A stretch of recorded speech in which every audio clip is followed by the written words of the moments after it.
来继续来到苗栗市，昨暝9点外是发生着严重的车祸，这是联合大学供电系2个学生骑机车相载，20岁载19岁，讲可能是弄红灯，结果甲抢红灯的客运来相撞，2个学生重伤死亡，双方拢无啉酒。啊，讲2个大学生当时是要到附近的浪球间去荡球，啊，那客运是下班的半路，车顶无乘客，要甲车驶转去停车场的时阵发生车祸。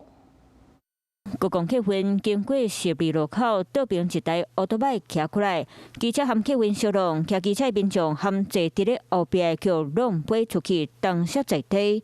警消赶到现场，发现2人伤甲真严重，赶紧将送到病院抢救，嘛是重伤过身。车祸发生伫咧苗栗市，当时是暗时9点多，在国光客运53岁姓黄的驾驶经过路口时，灯号大号为青灯跳黄灯，倒边奥多麦骑过来，嘛是伫咧变换灯号的状态。2台车当时干那无减速相撞，奥多麦掉伫咧车底，客运的闸风玻璃嘛弄到规片脆鼓鼓。车子是压在这个左轮下，但是2个人呢被弹到那边去，有10几公尺的地方去，当场就不省人事了。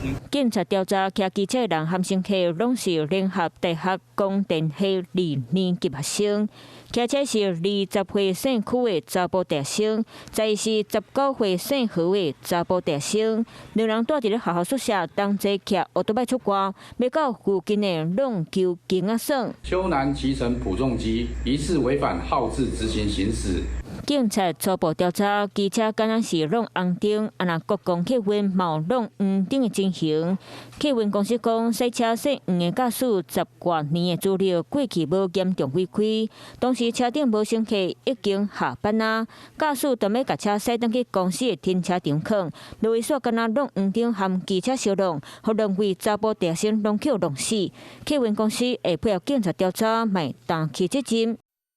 Hello， 我是林仙怡。想要抢先掌握最及时的新闻资讯吗？赶快订阅、按赞、开启小铃铛，锁定华视新闻 YouTube 频道。